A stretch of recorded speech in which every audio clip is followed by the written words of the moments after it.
Welcome. I'm Kayla Sparks, the show director for Clean Golf Conference and Exhibition. Thank you for joining us for our very special 25th year. The first Clean Golf Conference was established in Austin in 1991 by the Texas General Land Office. The idea was born because oil spill policy was changing in the United States, and there was a need for industry to come together annually. What started with around 800 attendees in 1991 has now grown to over 2,000 attendees in what looks to be our biggest event yet. Of course, we would not be where we are today without the unwavering support of this community. We often refer to Clean Golf as a family reunion, and there are many of you out there that have been part of the family for a long time. If you have attended Clean Golf for 10 or more years, could you please stand now so we can recognize your tenure?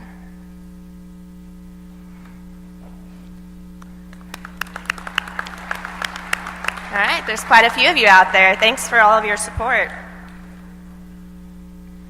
I'd also like to recognize our hardworking advisory committee who has built a remarkable program year after year. Would the committee please stand at this time?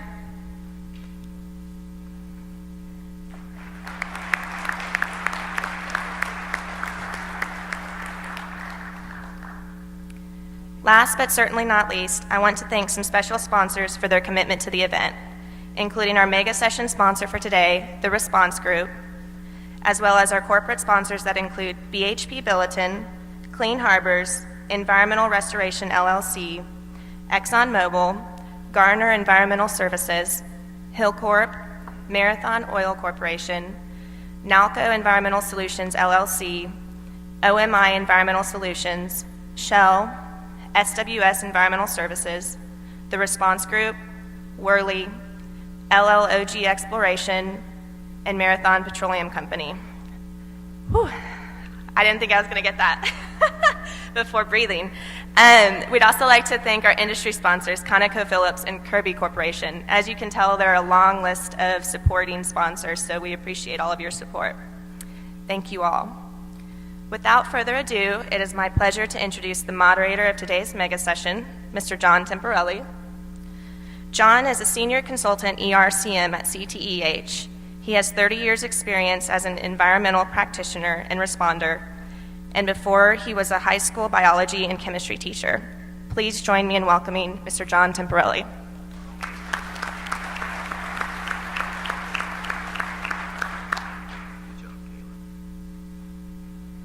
Thank you, Kayla. Good morning, all. Oh, we are awake. Welcome to the Thursday morning mega session, OPA 90 and Clean Golf 25 years of stewardship.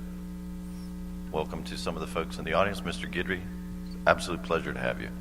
Thanks for being here.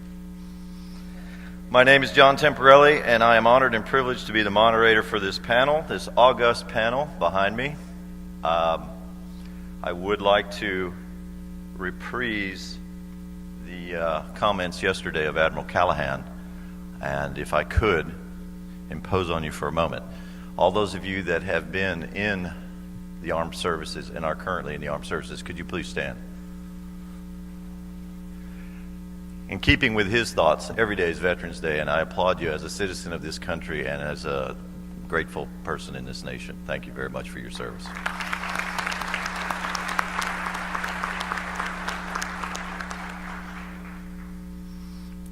Well, let us briefly assess where we are, why we are here. We've come into the new millennium in an industry that began with the likes of Harold Pecunia taking his crews into the holds of ships, cleaning them out, being asked to handle the oily bilges, and then, oh, by the way, what can you do with the oil spills here in the port? From people that used to take burlap sacks with rice hulls and sew them together in their backyard to use as absorbent boom. And now we find ourselves in an era where we have infrared sensing, GPS tracking, and unmanned aerial vehicles. I'd say we'd come quite a ways. And yet we still rely on the boom jumpers and the boom slingers and those guys in the blue suits, the most bureaucratic, most bureaucratically multilingual agency in the entire United States government, It's been a pleasure for my 30 years of working in the industry, of working with them. I have been blessed also to work with the likes of people that are no longer with us. If I may, gentlemen like Jim O'Brien and Rudy Teichman and Otis Chambers. And we miss them. We miss them greatly. There was a great repository of wisdom in those gentlemen. Here at the conference, we have been keynoted by all manner of important people, admirals, secretaries, directors, politicians of all rank. We have been regaled by all manner of marketing, from the ridiculously ingenious to the simply ridiculous. And we have forever stored in our memory that most sublime and measured presentation, the Bubba panel. For those of you who don't know, ask somebody. Resurrected and now known as the industry responder's perspective on oil spills and presented in a sharply contrasting manner to that day long ago in Galveston. Also done earlier in the day so that cocktails really don't play a part in the presentation. I encourage your attendance today at that session. It'll be at 1:15 upstairs. Referring to Admiral Callahan's remarks about relationships, he did say that now is the time to get to know your partners.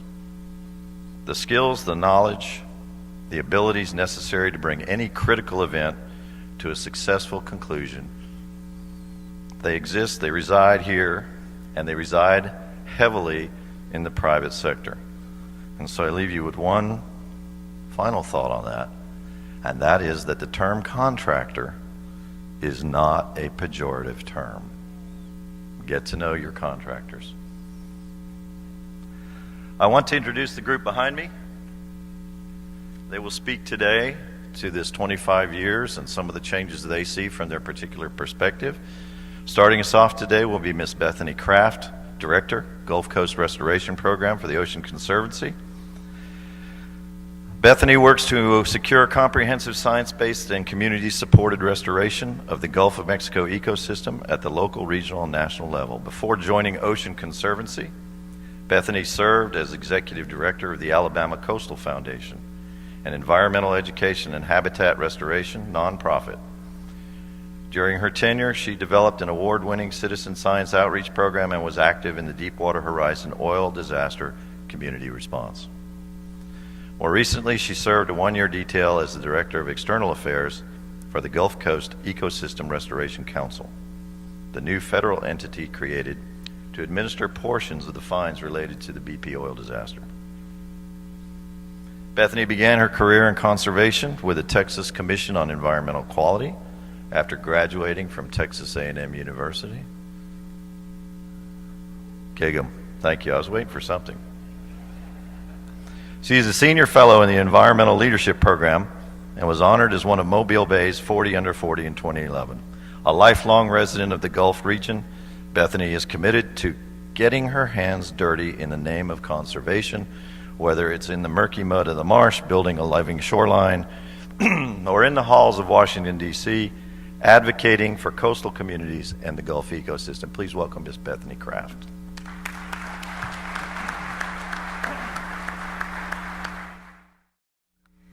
Good morning. Thanks so much for having me. I feel kind of like I'm at church because everybody's in the back pews here. But thanks for the introduction. My name's Bethany Kraft. I run the Gulf Restoration Program for Ocean Conservancy. Our office is based actually just down the street on Chapatulas. We've worked in the Gulf of Mexico for the past 2 decades, primarily on fisheries management issues, but after the BP oil spill, we committed more deeply in the Gulf of Mexico, recognizing that once the response was over, restoration would unfold over the course of decades. So what I thought I would talk just a little bit about today is OPA 90 and as one of the enabling statutes of the Natural Resource Damage Assessment, and spend just a few minutes on the Deepwater Horizon Natural Resource Damage Assessment that has been ongoing since the early days of the spill and will continue for decades. But just recently, we've gotten a little bit more clarity about how this will actually unfold. over the course of the next several years. There we go. Okay, but just really quickly before we dive into the details of the natural resource damage assessment, I'm probably not telling anybody in this room things that they don't know, but the Gulf of Mexico really is both a natural treasure and an economic engine. The quality of our natural resources and the health of our economy are intrinsically linked, and that became incredibly apparent in the days of the spring and summer of 2010 if it hadn't been before. Ninth largest body of water in the world, 15,000 marine species, $2.3 trillion annual GDP of the 5 Gulf states. That's the 7th largest economy in the world. Drains 20 major river systems, a substantial percentage of the U.S. commercial and recreational catch, and then, of course, a large percentage of U.S. domestic natural gas and oil production. A few quick facts on the disaster itself, and I'm sure many folks in this room can reel these numbers off better than I can, but this is just to provide some context for the scope and scale of the restoration efforts that are unfolding as a result of the events in April 2010. 3.19 million barrels of oil, over 1,000 miles of shoreline oiled, an estimated 10 million gallons of oil still buried in seafloor sediments, and then 37% of federal waters closed to fisheries at one point in time. OPA 90 and a number of other statutes provide detail on how best to restore impacted natural resources and the public's use and enjoyment of those natural resources in the wake of an oil spill. The natural resource damage assessment is conducted by often the responsible party in partnership with state and federal trustee agencies who work to determine the level of harm and then the appropriate remedies to address those harm and the public's lost use of natural resources. The Deepwater Horizon Natural Resource Damage Assessment is by far the largest NRDA that we have seen since the inception of OPA 90. And interestingly, there are two kind of discrete components of this particular NRDA. In April of 2011, the trustees in BP announced an early framework agreement that essentially put a down payment on the future claims to address natural resource impacts.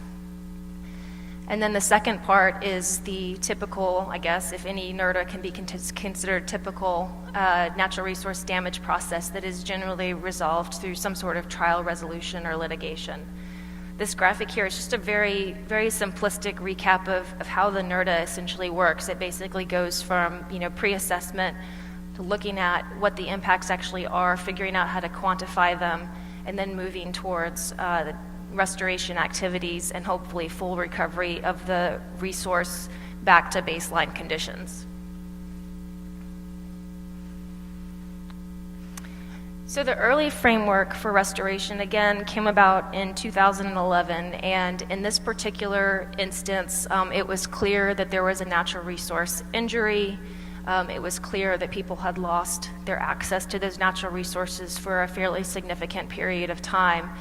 And in recognition of the fact that there would be a substantial claim, and in the hope that getting restoration started early would help resources recover more quickly, BP put a $1 billion down payment on the eventual NRD claim, and with the idea, of course, that accelerating restoration would accelerate recovery of the resource.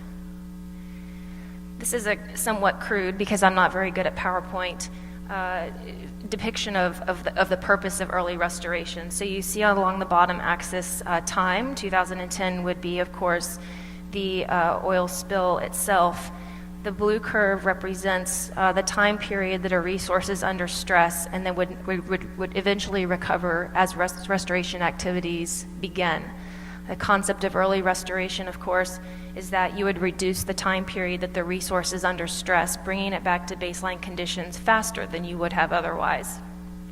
I put a dotted line before 2010 because one of the things that we realized as the damage assessment got underway is that we actually did not have a whole lot of baseline information about what was happening in the Gulf of Mexico from an ecosystem conditions standpoint, particularly in the marine environment where the disaster occurred. So this is a breakdown of how most of that $1 billion got spent. And you'll see a very good slice went towards habitat restoration. A large portion of that money is restoration that was conducted in Louisiana. But you'll also see in the dark blue, a fairly substantial percentage went to recreational use projects. And that gets at the second part of NRDA, which is restoring the public's lost use and enjoyment of natural resources during an event. And what really became very apparent and is interesting from kind of a precedent-setting standpoint is that while an assessment is underway, while the full NRDA is underway, it actually becomes difficult to quantify and then negotiate credits to conduct ecosystem restoration projects. And so as a result, we saw a lot of human use projects like fishing piers, bike lanes, boat ferries, and that sort of thing, which are appropriate under the natural resource damage assessment, but may not actually contribute to a faster recovery time of the resource. I think this is really important for us all to look very closely at as we think about future NRDAs and future events that occur on a large scale, especially in the deep water, and what putting money down ahead of time will or can actually accomplish, just given the realities of litigating incredibly complex science-based cases. In July this summer, BP and the U.S. government announced the conclusion of litigation via a global settlement. That settlement was put out in draft form this October and is currently under a public comment period, which will end in just a few weeks. Along with the consent decree, the trustees also released their damage assessment and restoration plan that outlines the impacts that they have identified and quantified as a result of the oil spill, and also categorizes and provides a path forward on restoration activities. So this is just a really quick summary of some of the impacts that the trustees have found. Oil footprint on the seafloor 20 times larger than the size of Manhattan, 4 to 8 billion adult oyster equivalents lost. Some of that is due to oiling, some of that is due to response activities like opening up a spillway in Louisiana that had a fairly profound impact on oyster resources in the western portions of Mississippi Sound. Looking at the impacts over time, there's some really startling information about how long it may take for some of these resources to recover. Some species of dolphin, they were estimated at over 100 years recovery time. Damaged corals in the Gulf of Mexico could take hundreds of years to recover. So this is a process that's going to unfold over quite a long period of time. This is another pie chart, and I promise I don't have many more left, that lets us see what state is going to end up with how much money for the full amount of NRDA, which totals $8.1 billion in total. $1 billion of that, of course, is early restoration. So there's still over $7.1 billion of money that will be spent over the next 18 years addressing impacts in the Gulf of Mexico. This is just a quick diagram of how that money is going to be allocated to particular resources and restoration goals, and gives you an idea of where the impacts were most profound. So you'll see over half of the money going towards restoring and conserving habitat, a much smaller percentage going to address lost recreational use, and then a fairly significant chunk to conduct monitoring and adaptive management. Of course, we still have a lot to learn about the resources. We also have to track how they're recovering over time and then change our approaches if the resources don't seem to be recovering. And I threw this one in here because I work for Ocean Conservancy, and given the location of the blowout and the impacts that we're seeing in the marine environment, this is just a quick recap of how the money for coastal and living resources, which includes an open ocean restoration program, will get allocated. You see a lot of money there, the largest chunk for reefs and benthic habitats, and then fish and invertebrate in the water column. So just to summarize, again, this is the largest NERDA that we've ever seen. Hopefully we won't ever see one like this again, but given that we are drilling deeper and drilling in the Gulf of Mexico and the offshore waters is certainly, I would say, safer than it was before 2010, there's still a risk of blowouts occurring. And when they do occur in the deep water, the potential impacts and ramifications in the marine environment, but along the coast from an environmental and economic standpoint, are profound. In terms of thinking about what all of this means and how we should think about it moving forward, we really have to think about how ongoing assessments and litigation make conducting restoration that is meaningful for the resource before conclusion of trial, if that really does have the impact in terms of recovery that we had hoped to see, and if we should move forward with that for future spills. The second takeaway is that when you have an injury across an entire ecosystem, which is how this injury was characterized by the trustees, you have to address restoration in a comprehensive way. You can't just look at human use losses, you can't just look at what's happening on the coast, you have to look at the entire ecosystem. And then finally, and I think this is kind of one of the no-duh things, resolving trial litigation as quickly as possible is ultimately what's going to put us on the path to recovery when you have ecosystem-level injuries. So I'll stop right there. I look forward to answering y'all's questions in just a few minutes. My contact information is up on the slide, and appreciate the time today and look forward to hearing from you.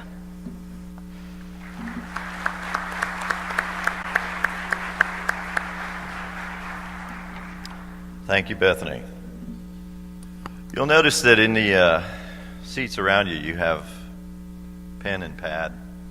I know some of you are microphone shy, some of you hate hearing your own voice, but as questions arise, if you'll simply write them down, if you don't want to come to the mic and voice them, and we'll take questions after all the presenters have spoken.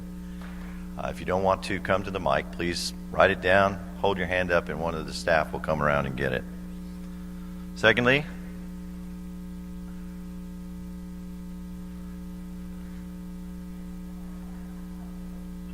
for all those of you who failed to heed Admiral Callahan's warning about hugging the bear and felt the need to take advantage of every single possible hospitality suite that existed in the last 2 days, I wear these in solidarity with you. Let me introduce our next speaker, Mr. Robin Rorick. There is coffee and muffins in the back for those of you. Robin is the director of the Marine and Security Operations of the American Petroleum Institute, a trade association of more than 600 companies, representing all aspects of America's oil and gas and natural gas industry. In his more than 15 years at API, Robin has worked in various capacities throughout the API: communications, regulatory and scientific affairs, and policy analysis. Additionally, Robin has been involved with every segment of the industry on a myriad of issues, including climate change, Clean Water Act, Clean Air Act, the Toxic Substances Control Act, and fire and safety, to name a few. Currently, Robin is responsible for all energy infrastructure issues with the Institute, with a particular focus on maritime and shipping activities. In addition, he oversees all of the security and emergency response issues. In this latter capacity, Robin is responsible for activities associated with prevention of and response to oil spills and broad crisis management for all segments in the industry. Robin regularly represents the API to the media, at conferences, and at other speaking venues.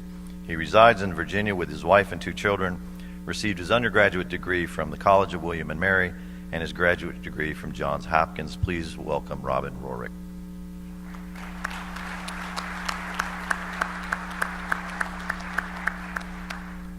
You know, I was reminded how much I enjoy coming to Clean Gulf and conferences like this yesterday when I arrived.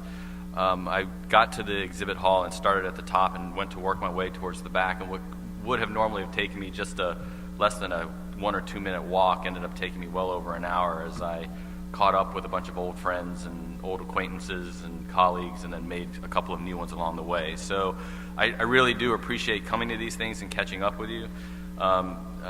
It's a pleasure. Greg, thank you for inviting me, and thank you for the other planners to invite me to be on such an esteemed panel and to stand before a bunch of experts.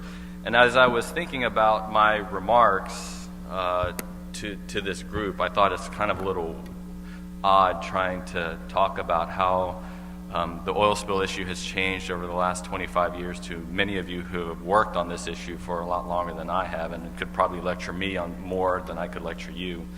So instead, what I thought I'd do is put some slides together that would provide a little bit of context about how the oil industry has changed over the last few years. I think if you have a grasp of how the industry has changed and is going to change, it'll help shape some of the conversation that we're going to have here today, and perhaps even some of your thoughts going forward. So with that, let me jump into some of these slides, and I'm going to roll through these pretty quickly. Hopefully you get a chance to take a look at them. I'm happy to share the slides with you afterwards if you want them.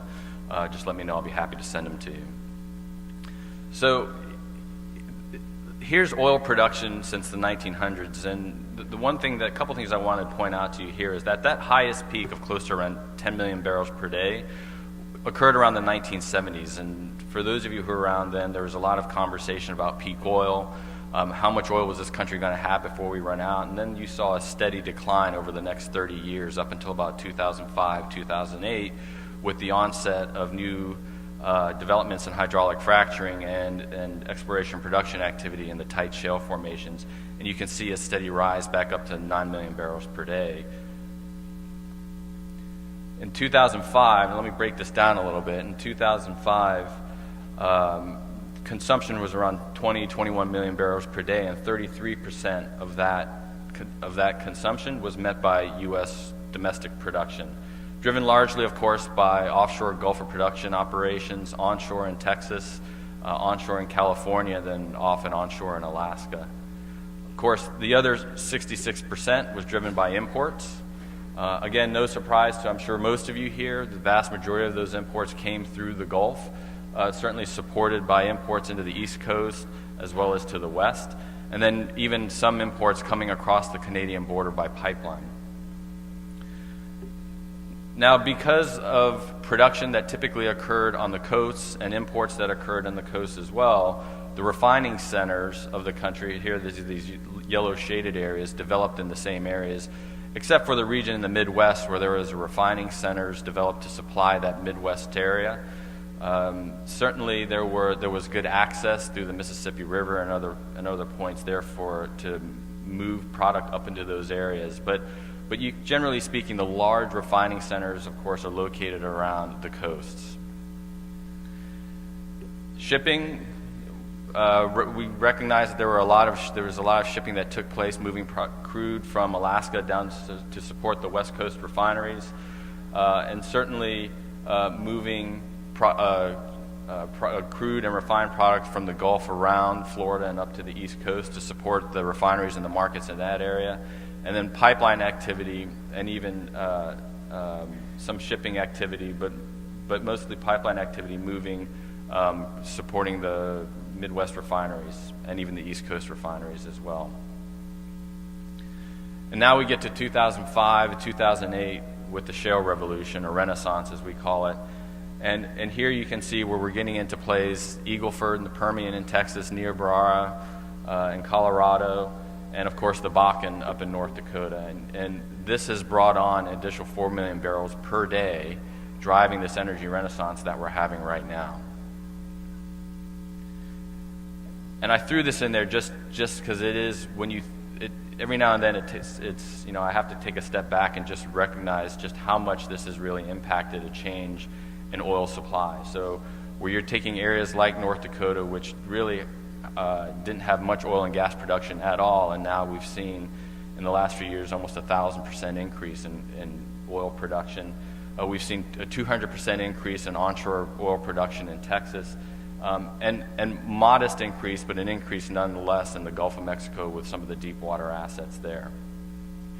At the same time, we've also seen a decrease in imports with 33%, driven largely by the increased production. There's still some imports taking place, but as you can see, there's been a decrease across the board from these imports. But at the same time, that 1 million barrels per day that we had coming over the Canadian border is now well over 60% of an increase in imports, driven largely by pipeline and rail activity. So we're starting to see here, since 2008, a significant shift in how crude is not only produced, but then also in how it's moved throughout the country. Now you look at the production areas of the country relative to what I showed you before, and these red circles represent the production areas. The refining areas really have not changed. We haven't built any new refineries in this country since the 1970s, so now the industry was faced with an issue of how do we get the crude that's being developed in these new production areas, how do we now get them to the refining centers? So I've threw in some diagrams here to show you the changes in transportation modes, and this I think will generate some discussion, if not at a minimum some thought. In 2005, 2008, there were hardly any rail terminals, loading and unloading terminals. In 2010, we saw about 10 rail terminals loading, 6 loading in the Bakken area, and about 4 unloading in the Gulf of Mexico. So that's 2010, and here's 2013, with over 100 loading and unloading terminals. Now, I don't know, I can't see the screen from where I am, and I don't know if you can see, but there's also a number of 30 of those unloading facilities are directly in refineries, and there are a number of green dots on there if you've got great eyes. And those green dots are transloading facilities where rail is unloading onto barge, and then barge is moving down the Mississippi River. So we're seeing huge shifts and changes in how crude is being moved throughout the country. Similarly with pipelines, we're seeing huge shifts again, where before the pipelines were moving south to support the Gulf Coast refineries, now pipelines are being reversed in many cases to move crude and refined products back north, inland. Reverse that. We're actually getting more crude, so the pipelines are being reversed to move crude now south. At the same time, we're seeing expansions of pipelines south out of Canada to support the Canadian oil sands, irrespective of what did or did not happen for that matter with the Keystone XL.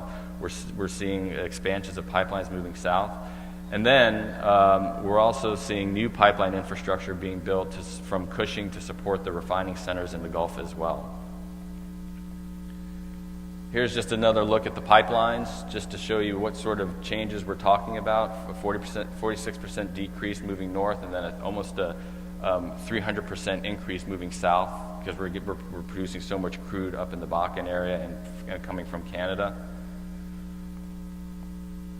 And then if we add waterborne movements in there, this one I find particularly interesting, where we're seeing a 360% increase of crude and refined product moving south down the Mississippi. So in other words, how we look at that is that we're producing so much crude oil now in the country that we don't necessarily have to move crude and refined products up the Mississippi to supply those markets, that we're oversupplying the markets up in the Midwest, and now we're actually taking excess supply and supporting the Gulf.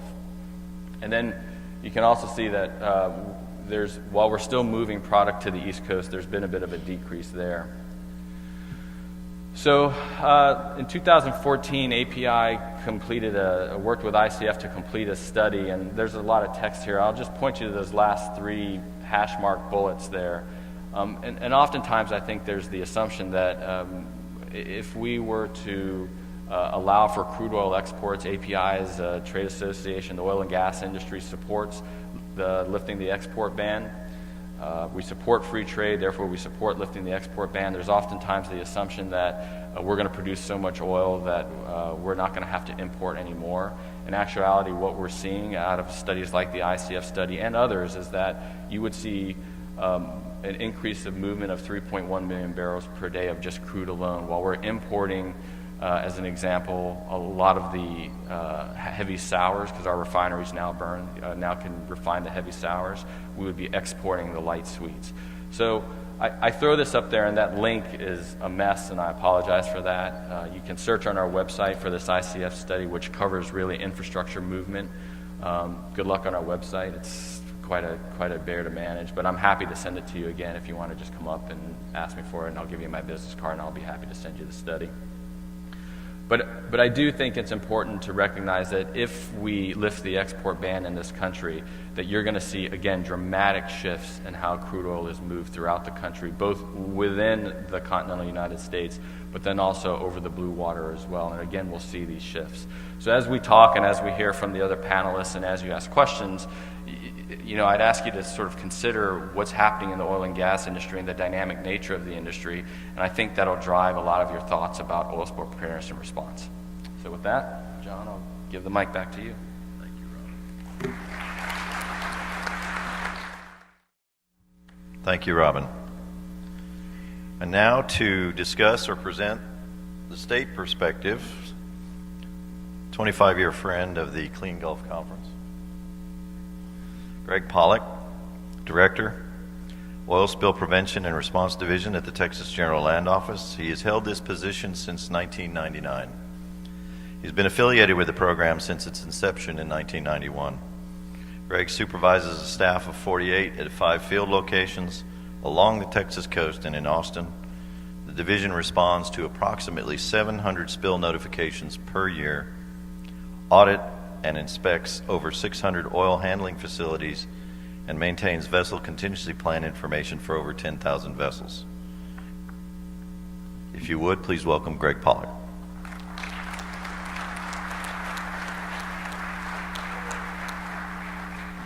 Good morning, everyone. If you would have told me 25 years ago that I would be standing here, I would have called you crazy. I was a junior staff person at the General Land Office when the Exxon Valdez hit Bly Reef in March of 1989. I knew absolutely nothing about oil spills. I worked in a small policy group. I had been with the agency about a year and a half, and when the Valdez accident occurred, my boss at the time came in the room and said, "Does anybody want to volunteer to do oil spill stuff?" And I raised my hand, and I launched my career in oil spill policy. So it's wonderful to be here, and it's great to still be involved in such an important issue to this country. I kind of want to loop back around to OPA, and it really, for those of you that have studied it, you know that legislation had been languishing in Congress for a number of years to really revamp oil spill or water pollution policy in the country. And when the Exxon Valdez hit Bly Reef, that really was the kick that it needed to get the legislation passed. President George H.W. Bush signed the act on August the 18th, 1990.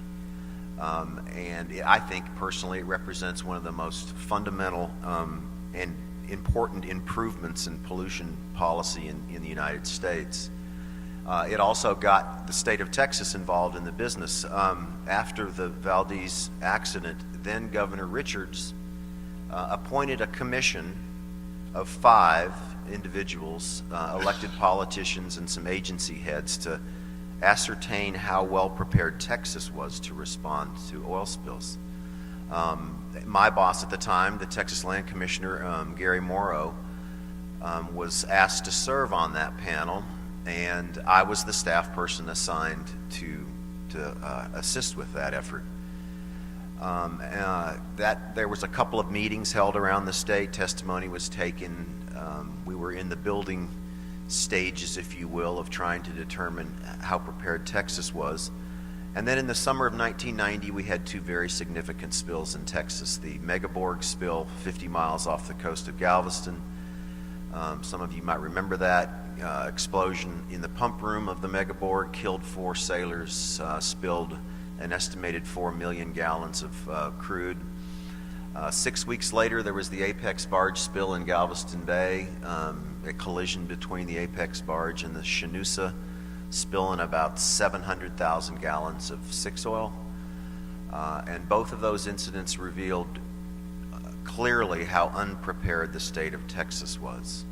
Agencies were crawling all over themselves trying to assert jurisdiction over the spill. We did not have a relationship with the Coast Guard at the time. The Coast Guard, I think, candidly, was still struggling with the passage of OPA and how they were going to implement it. Certainly none of the rules had been implemented yet. It was a very watershed moment, really, for the state. That prompted the Texas legislature to get involved. Legislation was passed in the spring of 1991. Governor Richards actually signed the bill on the one-year anniversary of the Exxon Valdez spill. The 2-year anniversary of the Exxon Valdez spill, and hence the oil spill program was born in Texas. So, we can trace our involvement in oil spills all the way back to the Exxon Valdez and certainly back to OPA. It was the state's response to events that were happening in the country. Fortunately, OPA did not preempt states from creating their own programs. Texas created one. My good friend Roland Guidry, Louisiana, followed with their own program. The state of Florida created a program. The state of Washington created a program. State of California as well. So a lot of the states took the opportunity really for some self-examination and identified the need that the states' interests are best preserved and protected by the states themselves. And I think that's certainly the case in Texas. We have a very robust program. Now we have a very close and incredibly productive relationship with the U.S. Coast Guard. And I think our program has had a profound effect on spill response and spills in particular in the state. Back in 1997, we responded to just over 1,300 oil spills. This last fiscal year, we responded to 785. So a dramatic decrease. It's not only because of the program, it's because of, the industry has realized that there's nothing good about oil spills. They're disruptive, they're expensive. The public doesn't forget. So I think it's been a really fundamentally profound gathering of cooperation, if you will, amongst all sectors of the oil handling industry and government. OPA has done an incredible service to this country. It really has driven oil spill prevention and response to the forefront. Deepwater Horizon, I'm sure, on down the line will have another fundamental impact on oil spill planning and policy in America. But we're here today to recognize, the Clean Gulf Conference and its correlation to OPA, and I think it's been profound. And I look forward to working with all of you all to continue to improve. Admiral Callahan said yesterday, you're never done. Don't ever sit back and say, we're done. We're where we need to be. We always have to be pushing forward. And I think collectively, we can continue to make a great and profound impact on environmental policy in this country. So thank you.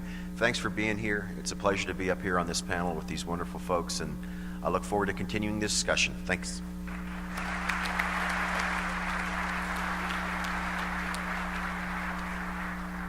Thank you, Greg. Appreciate that. I'd like to introduce the next speaker, Admiral Thad Allen, retired United States Coast Guard, currently Executive Vice President with Booz Allen Hamilton, leading the firm's business in the Departments of Justice and Homeland Security, focusing on emergency management, critical infrastructure protection, cybersecurity, emergency communications, and maritime security.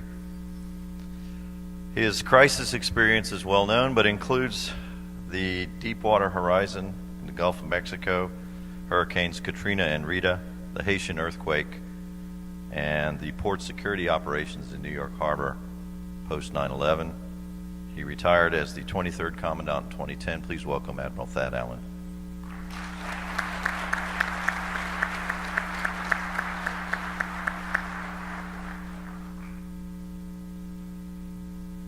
Good morning. I want to thank you all for being here and continuing to help me with my progress as a recovering National Incident Commander.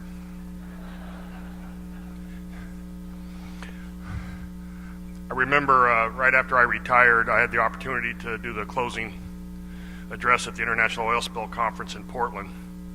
I see people nodding heads. It was pretty cathartic for me because I had some family talk about what was going on. I think in the interest of fully understanding the implications of what happened, not only in the Exxon Valdez, but Deepwater Horizon, we need to continue to have transparent, frank family talk about how good we're doing and what needs to be done moving forward. So I'm going to give you a couple of reflections, going back to 1988-89, bringing it forward, and then maybe throw out a few things we might want to think about as we move to Q&A.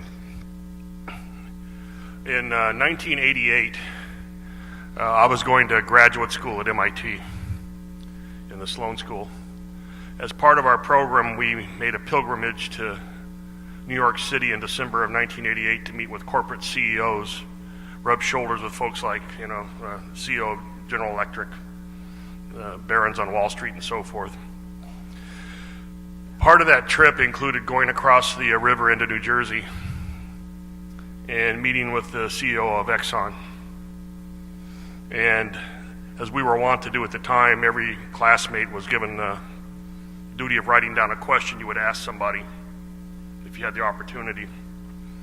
So after our meeting with the CEO of Exxon at the time, just Exxon, we went around the room and I had written down a question. I said, to date, the most notorious industrial accident in the world has been the Union Carbide incident in India where thousands of people were killed based on a chemical discharge.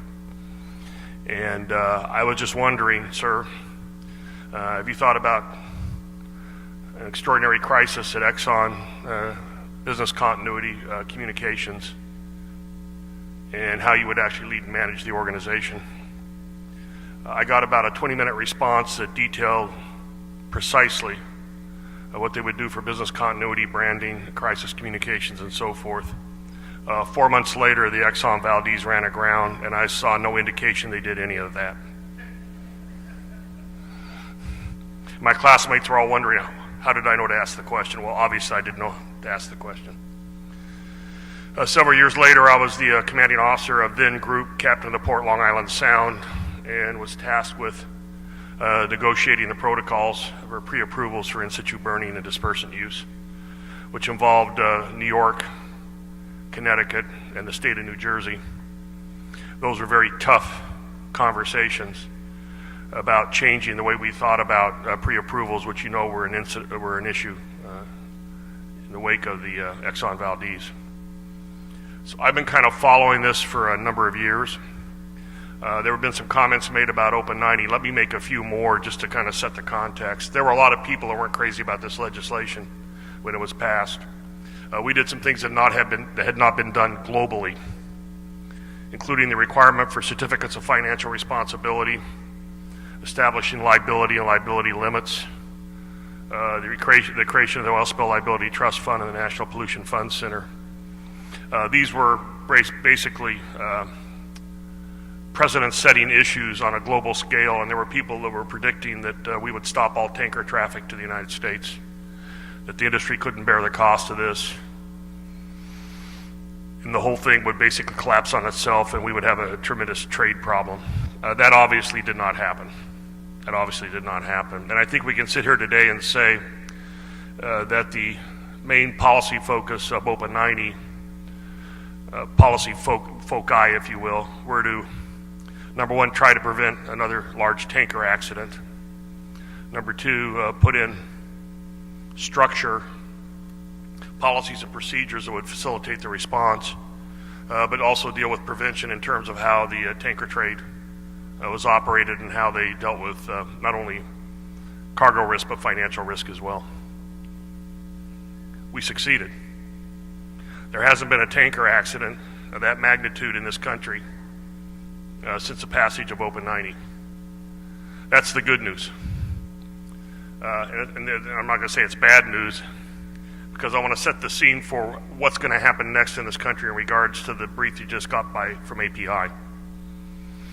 We spent 20 years preventing a tanker accident, and due to changes in electronics, metallurgy, physical science, we took onshore drilling offshore and went deep. and started looking at new ways to extract fossil fuels in the continental shelf while we were preventing the tanker accident. So in the wake of the Deepwater Horizon, we basically went to war with the tools we built and put in our arsenal based on tanker safety. And I think, by and large, they worked. We had a national contingency plan. We had processes in place for pre-approvals for in-situ burning and dispersants. We had organizational structures created around ICS. All of that had been stood up and matured in the previous 25 years. And I think as a whole of government, industry, government, everybody working together that have to co-produce these outcomes, I'd say we did a pretty good job. I have been asked on a number of occasions, what were the challenges in Deepwater Horizon? What would you do differently? And looking forward, I thought I might take some time this morning to kind of give you some personal thoughts that I have, because I've been thinking about this obviously for the last 5 years. And with the advantage of looking back and having time to think about it, I do have a couple of observations. And they stem from probably what was the turning point for me in the response. And that was the second week of June 2010. The president was going down to Pensacola to meet with local leaders.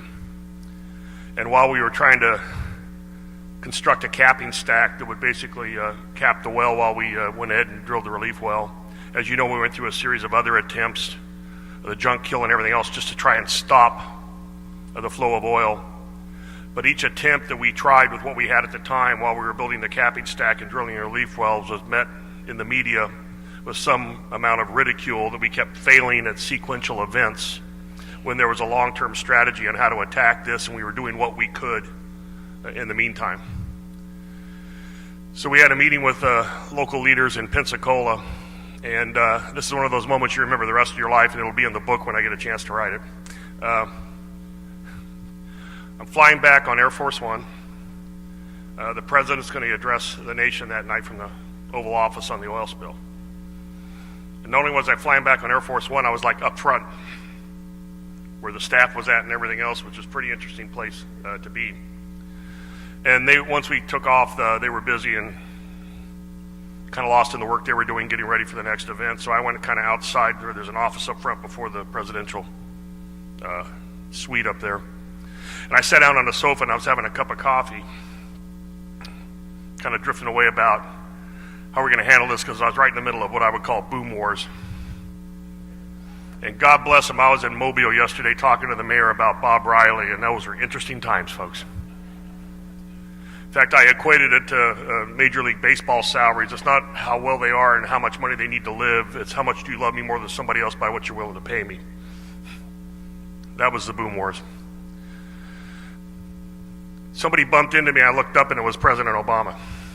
And he sat down. I go, performance counseling. And he got up real close, like about this far away. And he said, Thad, do you have enough resources? And I said, Mr. President, I don't think it's a matter of resources. Between BP, and they lifted their limits of liability, and the U.S. government, we've got deep pockets. I said, I've got a supply chain issue. There's not enough oil skimming equipment or boom in the world to simultaneously defend 5 states from Key West to Brownsville with 5 Republican governors in advance of midterm elections. Other than that, it wasn't complicated politically. Then I looked at him and I said, sir, I think what we need to do, and I referenced the joint experience that we had with the Haitian earthquake. Within an hour or so of the earthquake, I was in the White House Situation Room with Janet Napolitano and Craig Fugate from FEMA. And we were trying to talk about what to do with Haiti. The port had collapsed.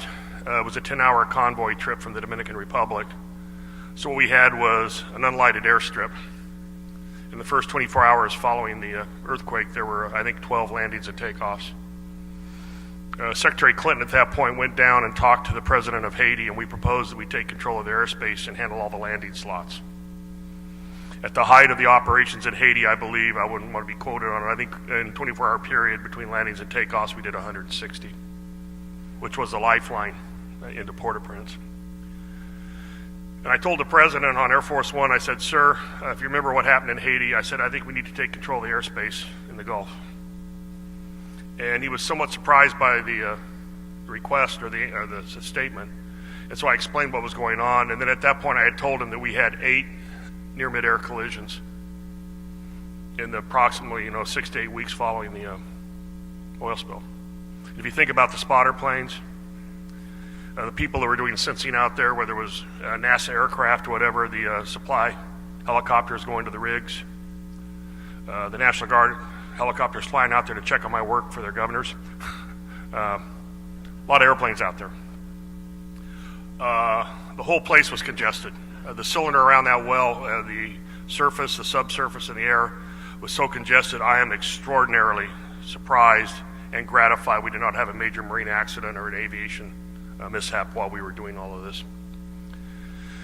I said, sir, we've got vessels of opportunity. We're not doing a very good job of consolidating our surveillance and reconnaissance to be able to direct our assets right. And this is the magnitude of this thing, I think, requires us for safety, effectiveness, and performance that we take control of this. Then he got this far away from me. And he said, Dad, do what you have to do. And you know where he goes, there are no do-overs. Got that, Mr. President? So I got home, he gave the speech. I got up the next morning at about 3 or 4 in the morning. I wrote a 15-page email inside the Coast Guard. I said, we got to rethink what we're doing here.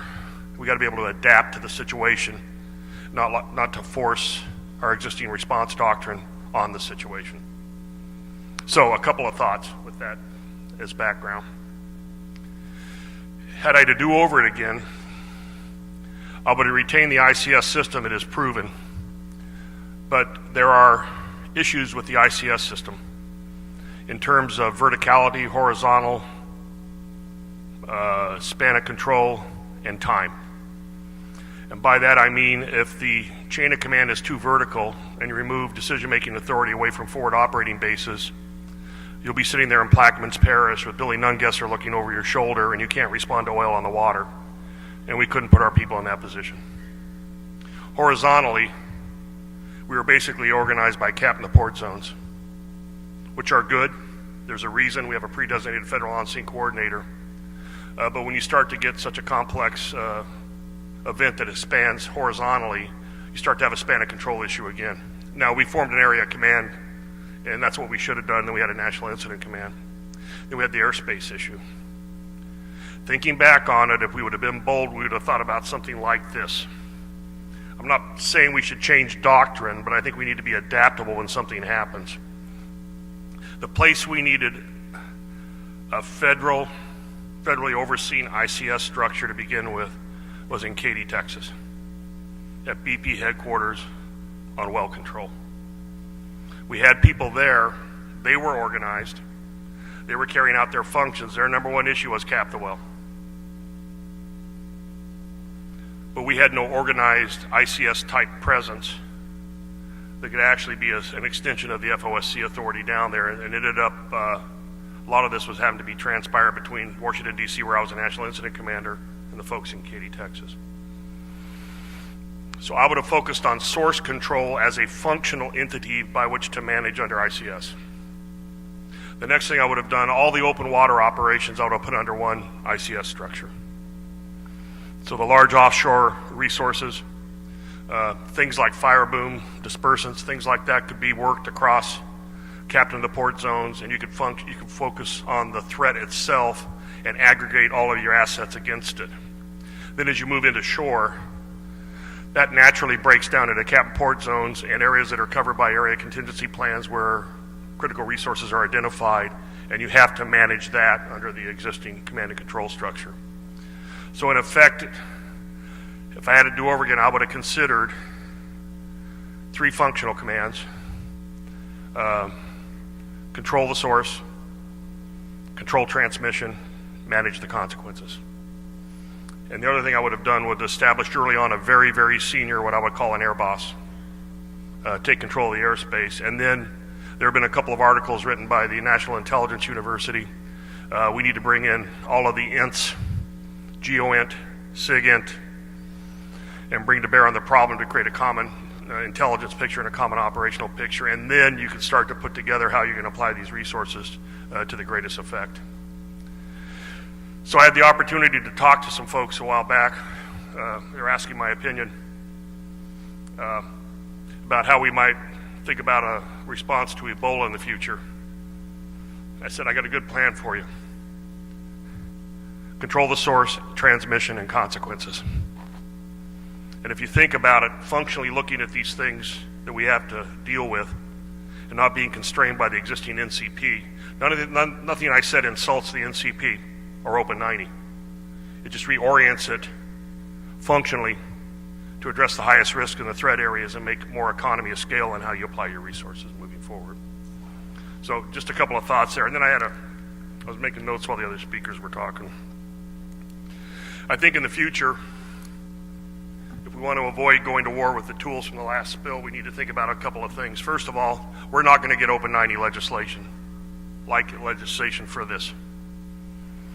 So what we're going to be doing is working on industry initiative and what the federal government can do under their current legislative authorities. Given what's going on in our Congress, that body that engages in random acts of aftersight, I wouldn't look to them for any leadership on the scale of Open 90. This is going to have to be developed in co-production between the private industry and the government in the states. The only way we're going to do that moving forward. So what might throw us a curve? Looking at what Open 90 has told us and how we need to deal with these threats in the future. The implications of a cyber malicious code or denial of service attack related to offshore drilling that somehow interrupts dynamic positioning. What about the loss of GPS during the response? Either due to jamming, spoofing, or some other kind of malintent. How will we manage the complexity associated with that? What will be our fallback position? And I believe when we're looking at exercises, even maybe the next SANS exercise, we ought to throw in a couple of wrinkles like this that force us almost to break the system, so we have to think about it ahead of time. And why should we be doing that? We should be doing that because we ought to be attacking problems before they occur and thinking about them, rather than reacting to events and trying to adapt what we've done in the past. Two final comments, and I think we're all ready to go to some Q&A here. You heard the presentation on NERDA. I was acutely aware this was going to be the largest NERDA in the history of the world. What I would like to see in terms of doctrine, and again, don't look for legislation immediately, is somehow to make a more smooth transition between a federal on-scene coordinator actually doing spill response and the NERDA process. Right at the end, there were issues about where the oil was in the water column, what were the background levels of oil before the spill, and we're still dealing with those issues moving forward. I would like to see more clear-cut doctrine with a better focus as you're moving through the spill, how you start preparing for NERDA, and you optimize what you can do under the direction given to the responsible party as a prelude. And you saw what the early NERDA process can do in terms of mitigation on near-term issues and what you can do to shorten the life cycle of the impacts of one of these spills. The problem is there are very set different procedures, rules, and regulations for how we do a spill under the National Contingency Plan and how NERDA is organized and how they do things. I think that's an area where we don't need a law. Nobody needs to tell us to do it. We can actually write that into doctrine ourselves, and I think we should. And finally, and I never speak at one of these events without raising it, the number one issue that I dealt with during the oil spill had nothing to do with well control. The number one issue I dealt with during the oil spill was what I call the social and the political nullification of the response doctrine. What I meant by that was, in the time that Open 90 was maturing and being very successful, we created a Department of Homeland Security. All the Open 90 legislation predated the Homeland Security Act and the current policy for guiding incident response, which is Homeland Security Presidential Directive 5. I had several conversations at the change of administration between 2008 and 2009 about the interaction between HSPD 5, the Homeland Security Act, and oil spill response, where there was already a doctrine laid out and a command and control structure. We still have some work to do there. In my view, that needs to be tested as well the next time we can do it. And as we look at another presidential transition coming up, I would only say this. In the spring of 2010, we had a SONS exercise scheduled, I believe it was in Portland, Maine. I recommended to my successors that they play in that SONS exercise, and there are a lot of reasons why you want to do that. And of course, you send out invitations to all other principals in government, EPA administrative secretaries, and everybody else. Every single person in government sent surrogates or seconds 6 weeks before the rig blew. And I spent an inordinate amount of time trying to explain to government officials what an NCP was. Folks, that's the wrong time. That's the wrong time to be doing that. And I think we ought to be informed on that on the next transition. So I went before the Oil Spill Commission, and I used the statement, the social and political nullification of the response doctrine. Basically, nobody could understand why an entity that was responsible for the event could be consequential in the solution.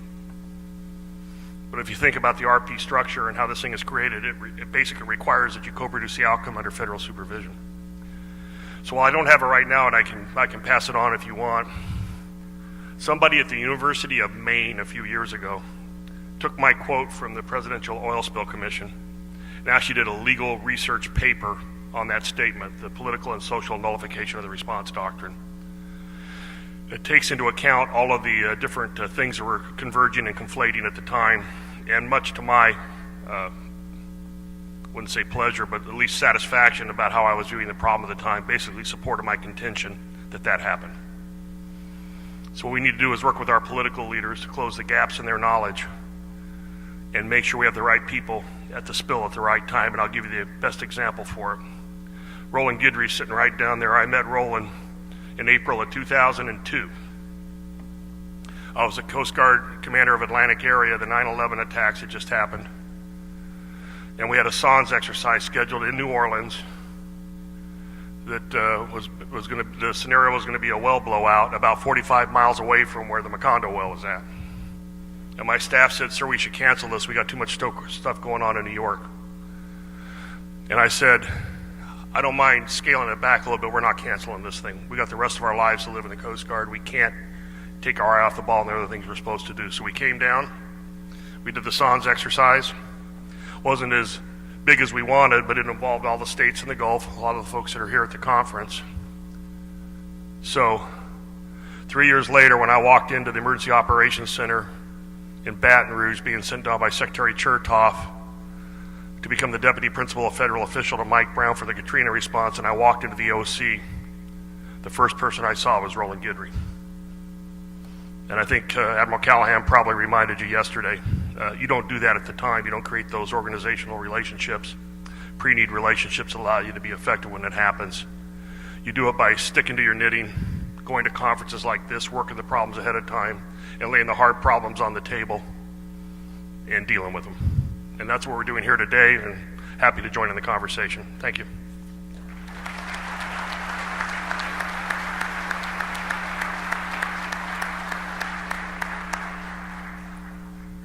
Thank you very much, Admiral Allen.